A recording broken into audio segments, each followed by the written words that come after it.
नमस्कार. प्रणू प्लॅनेट मी आणि मराठीच्या प्रवासात तुमचं स्वागत आहे. तर पहिली मराठीची पायरी म्हणजे मराठीची अल्फाबेट्स म्हणजेच मुळाक्षरे. जसं इंग्लिश अल्फाबेट्समध्ये वोवल्स आणि कॉन्सोनंट असतात, त्याचप्रमाणे मराठीतही स्वर आणि व्यंजन असतात.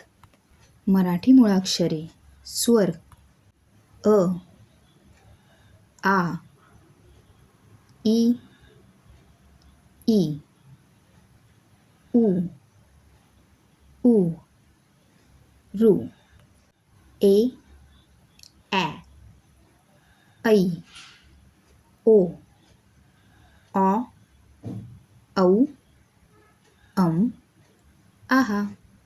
व्यंजन म्हणजे कॉन्सोनंट: क, ख, ग, घ, र, च, छ, ज, झ, ज्ञ, ट, ठ, ड, ढ, न, त, थ, द, ध, न, प, फ, ब, भ, म, य, र, ल, व, श, क्ष, स, ह, ळ, क्ष, ज्ञ.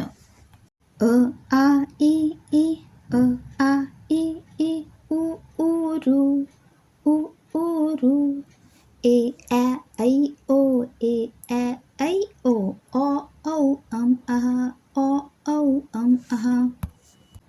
क, ख, ग, घ, न, क, ख, ग, घ, र, च, छ, ज, झ, न, च, छ, ज, झ, न, ट, ठ, ड, ढ, ण, ट, ठ, ड, ढ, ण, त, थ, द, ध, न, त, थ, द, ध, न, प, फ, ब, भ, म, प, फ, ब, भ, म, य, र, ल, व, श, य, र, ल, व, श, श, स, हळ, ष, ज्ञ, श, स, हळ, ष, ज्ञ. झाली आपली मूळाक्षरं, झाली आपली मूळाक्षरं.